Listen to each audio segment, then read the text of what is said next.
Who would have thought that at 70, I'd find more joy in declining social invitations than accepting them? Just last week, I turned down my neighbour's BBQ, the same weekly gathering I used to eagerly attend. Sarah, my well-meaning neighbour, looked puzzled when I said no. "But Margaret, you used to be the life of these get-togethers." She's right. As a retired social worker from Minnesota, I spent decades bringing people together. Now, I'm deliberately choosing to step back. And surprisingly, I've never felt more at peace. If you're wondering why someone would make such a dramatic shift, or if you're experiencing similar feelings, you're in the right place. This isn't about becoming a hermit. It's about discovering a profound truth about life at 70. Before we dive deeper, I'd love to know where you're watching from. Drop your city in the comments below, and don't forget to like and subscribe for more authentic conversations about aging gracefully. Now, let me share why finding peace in solitude might be the most valuable lesson I've learned in my 7 decades. 1. The peace in solitude? Let me tell you about my typical Tuesday morning now. While my neighbours rush to their senior centre activities and social clubs, I'm savouring my coffee on my sunlit porch, watching cardinals flit between branches. The only sounds are the gentle rustle of leaves and distant wind chimes. This moment of tranquility would have made my younger self anxious, afraid of missing out, worried about being alone. But here's what decades of life have taught me. Solitude isn't the same as loneliness. Dr. Sarah Thompson, a geriatric psychologist at Mayo Clinic, explains it beautifully. Chosen solitude in our later years often indicates emotional maturity and self-awareness, not social withdrawal. According to recent studies by the National Institute on Aging, seniors who balance selective social interaction with quality alone time report higher life satisfaction. Think of it like a well-tended garden. Just as every plant needs its own space to thrive, we too need room to breathe, reflect, and simply be. I've learned to cherish these quiet moments. They're not empty spaces to be filled, but rich opportunities for self-discovery. Take my morning routine, for instance. Instead of rushing to my weekly bridge club, which honestly had become more about gossip than cards, I now start my days with gentle stretching, mindful reading, and sometimes just sitting with my thoughts. The peace I've found in these simple moments far outweighs any fear of missing out. But here's what's fascinating. Since embracing solitude, my relationships have actually deepened. When I do choose to spend time with others, I'm fully present, not mentally exhausted from overextending myself. My weekly lunch with my daughter Claire means more now because it's a conscious choice, not a social obligation. Are you wondering if you're experiencing healthy solitude or isolation? Here's a simple way to tell. Do you feel refreshed after time alone rather than drained? Can you enjoy activities by yourself without feeling the need to fill the silence? Do you choose when to socialize rather than avoiding it altogether? Are your relationships more meaningful, even if fewer in number? If you answered yes to these questions, you're likely discovering what I have. That solitude, when chosen mindfully, isn't just the absence of others, it's the presence of self. Remember, embracing solitude doesn't mean closing your door to the world. It means opening your heart to a different kind of fulfillment, one that comes from within rather than from external validation. Now let's talk about why this shift becomes even more crucial as we realize just how precious our time truly is. 2. The evolution of trust. Trust, like fine wine, changes with age. But unlike wine, it doesn't always get better. It becomes more selective, more precious, and sometimes more scarce. At 70, I've learned that trust isn't just about believing in others. It's about trusting your own instincts about who deserves a place in your inner circle. Let me share something that changed my perspective entirely. 3 years ago, my closest friend of 30 years, Barbara, shared private details about my health struggles at our church group without my permission. "I was just asking for prayers," she defended when confronted. That moment wasn't just about broken confidence. It was an awakening about how differently people view trust at our age. Recent research from the University of Michigan's Institute of Social Research shows that adults over 65 are actually better at detecting deception than younger people, thanks to decades of life experience. Dr. Michael Roberts, a specialist in senior psychology, calls this earned skepticism. Not cynicism, but wisdom earned through years of observing human nature. The digital age has added another layer of complexity. When my grandson, Tommy, showed me how many scams target seniors specifically, I was shocked. According to the FBI, Americans over 60 lost nearly $1.7 billion to fraud in 2022 alone. This isn't just about money. It's about learning to protect our emotional well-being too. But here's the beautiful paradox. While I've become more cautious about trust, the relationships I do maintain have grown deeper than ever. My weekly coffee with Ruth, my neighbour of 25 years, feels like a sacred ritual. We don't need to fill the silence with small talk. We've earned the comfort of just being present together. Trust at our age isn't about quantity anymore. It's about quality. It's about recognizing those rare souls who celebrate your joy without envy, who keep your confidences sacred, who show up without being asked, and who respect your boundaries without taking offense. These are the people worth keeping close, the ones who make our smaller circles feel rich and full. As we age, our circle might grow smaller, but it grows stronger. The trust we place in others becomes more valuable because we understand its true worth. We learn that it's not about trusting blindly, but about trusting wisely. Each authentic connection becomes a treasure, carefully preserved and deeply valued. And speaking of change, there's something else that's transformed dramatically in our lifetime: the very world we live in. Let me share how this shifting landscape has made our journey even more interesting. 3. The changed social landscape. Remember when neighbours would drop by unannounced for coffee and no one thought twice about it? When I moved to my Minneapolis suburb in 1975, that was just how things worked. Mrs. Johnson next door would appear with her famous apple pie, and we'd spend hours talking about everything and nothing. Now even a phone call requires a text message first. The America we knew has transformed. Our front porch conversations have moved to Facebook, and family dinners compete with smartphones for attention. My granddaughter recently tried to teach me about doom scrolling. Apparently, that's what we're all doing now instead of flipping through photo albums together. Dr. Rachel Martinez, a sociologist at the University of Minnesota, recently shared a striking statistic.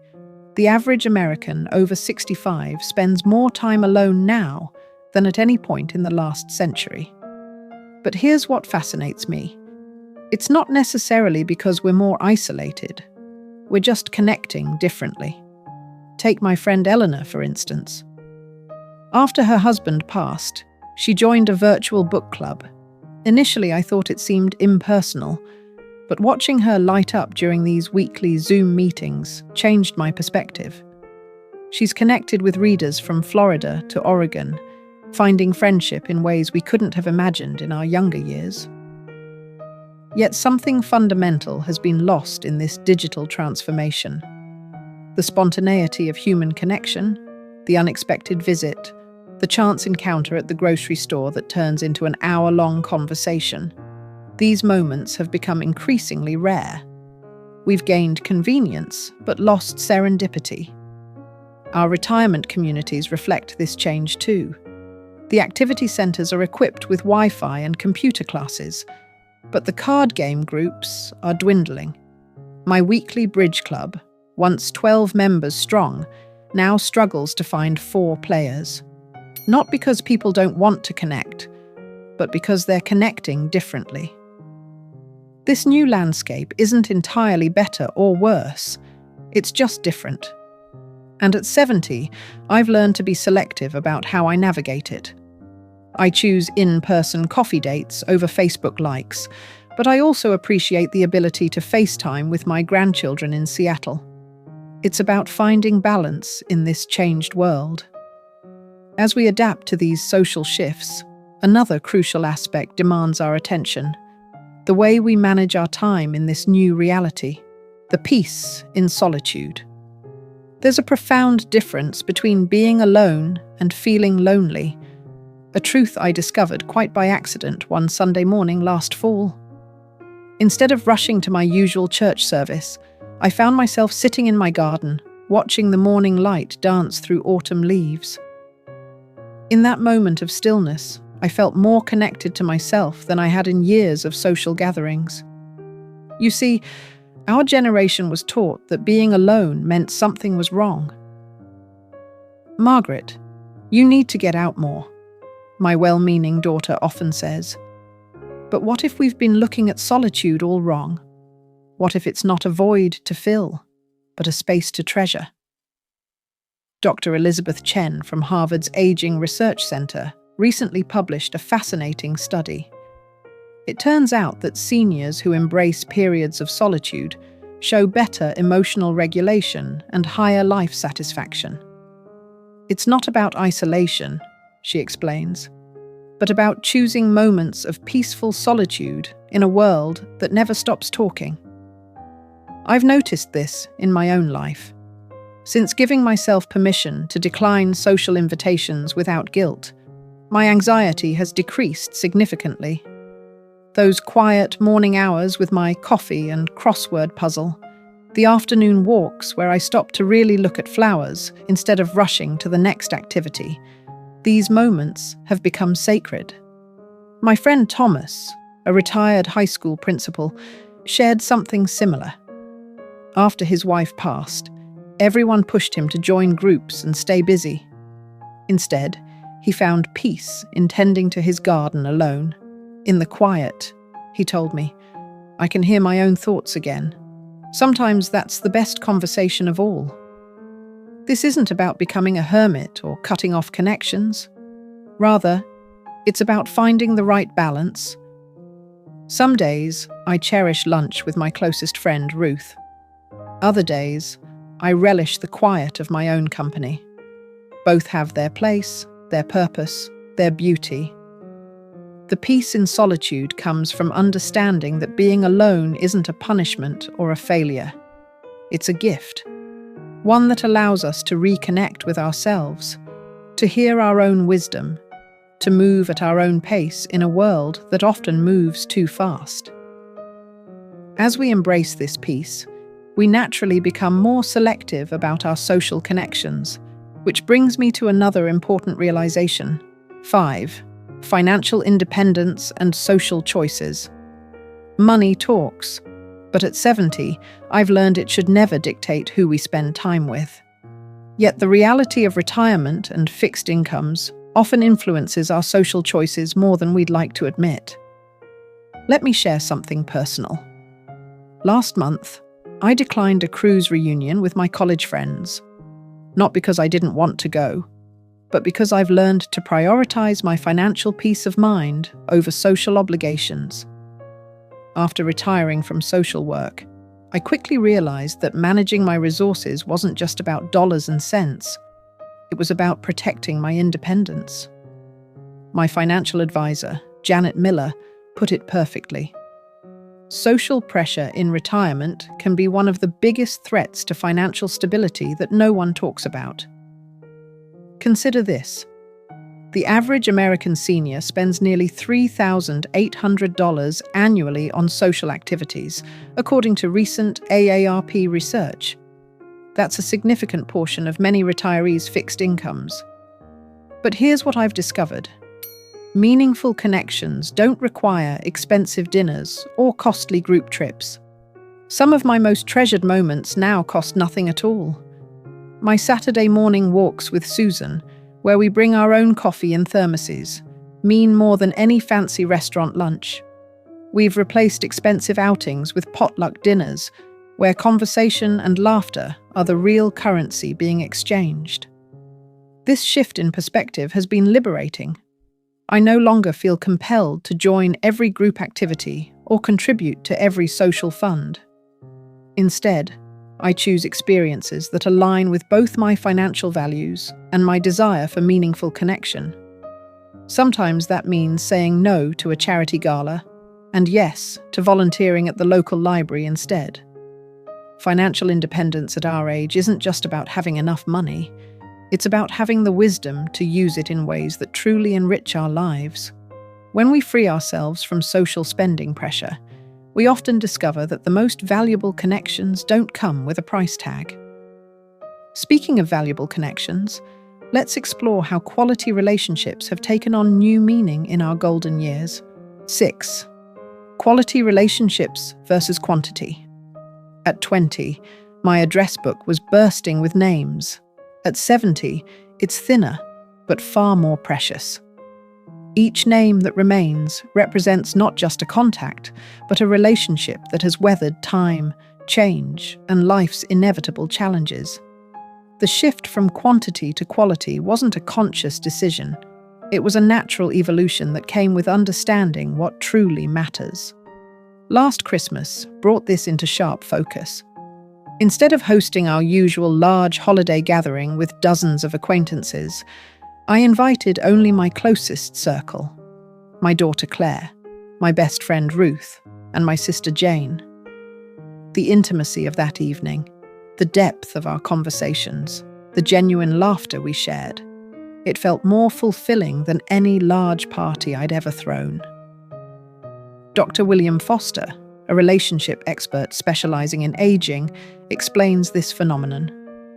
As we age, our social needs don't diminish, they deepen. We seek not more connections, but more meaningful ones. His research shows that seniors with fewer but stronger relationships report greater life satisfaction than those maintaining numerous superficial connections. Think of relationships like a garden. In our younger years, we plant many seeds, spreading our energy across numerous friendships. But as we age, we learn to tend carefully to the most vital plants, the ones that bear the sweetest fruit. Some friendships naturally fade, like annual flowers, while others grow stronger, like perennial blooms that return year after year. My friend Dorothy recently shared something that resonated deeply. "I used to measure my worth by how many birthday cards I received," she said. "Now, I measure it by the few people who know exactly how I take my coffee." This simple shift in perspective speaks volumes about how our values change with age. The beauty of focusing on quality relationships lies in the freedom it brings. We no longer feel obligated to maintain connections that drain our energy. Instead, we can invest fully in those relationships that bring joy, support, and understanding. Each interaction becomes more meaningful, more intentional, more true to who we are. As we explore this shift toward quality over quantity, let's consider how we can apply this wisdom practically in our daily lives. 7. Practical wisdom for modern seniors. After 7 decades of living, loving, and learning, I've gathered some practical wisdom that I wish someone had shared with me earlier. This isn't about grand philosophical ideas. It's about real, everyday choices that can transform how we experience our golden years. Let me share a recent experience. Last month, my neighbor Betty was struggling with feeling overwhelmed by social obligations. "I just can't keep up anymore," she confessed over tea. Together, we developed what we now call our peace preservation plan. Simple strategies for maintaining relationships while protecting our energy and time. First, we learned to master the art of the soft no. Instead of making excuses or feeling guilty, we now say things like, "I'm focusing on quiet time these days, but I deeply appreciate the invitation." It's amazing how most people respect honesty delivered with kindness. The key is consistency. When you honor your own boundaries, others learn to honor them too. Technology has become both a blessing and a challenge. I've found a middle ground that works for me. I use FaceTime for weekly calls with my grandchildren, but I keep my phone in a drawer during my morning coffee ritual.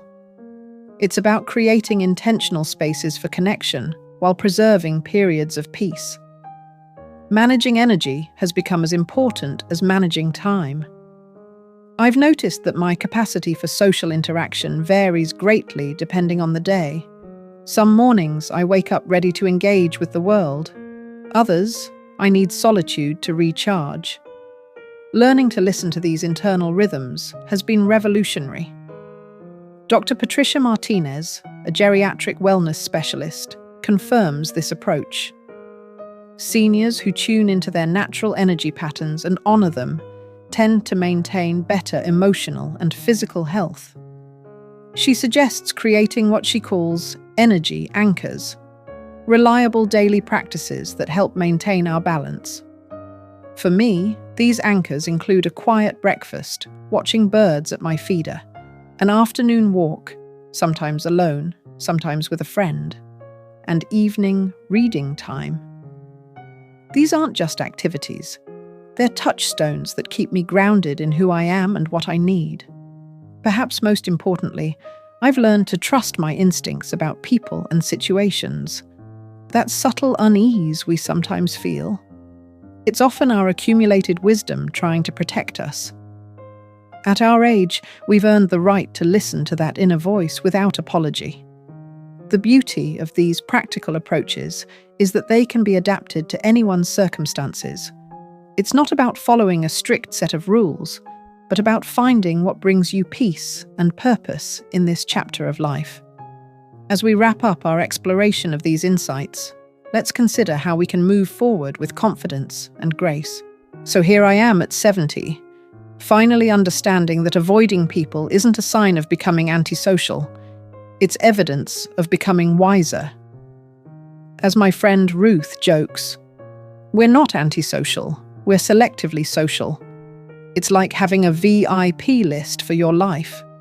The journey from being everyone's go-to person to becoming the guardian of my own peace hasn't always been easy, but it has been incredibly liberating. Think of it as decluttering your social life, keeping what brings you joy, letting go of what doesn't, and not feeling guilty about either choice. You know what's fascinating? Since I started sharing my story, countless others have whispered, "I thought I was the only one feeling this way." Well, you're not alone. There's a quiet revolution happening among us seniors. We're rewriting the rules of social engagement, one peaceful morning and declined invitation at a time. I'd love to hear your story. How has your approach to relationships changed as you've grown older? Share your experiences in the comments below. And if this resonates with you, don't forget to like and subscribe for more honest conversations about aging authentically. Remember, at our age, we've earned the right to choose our company carefully. Here's to making every interaction count, every moment matter, and every choice our own. Until next time, this is Margaret, choosing peace over pressure and wisdom over obligation.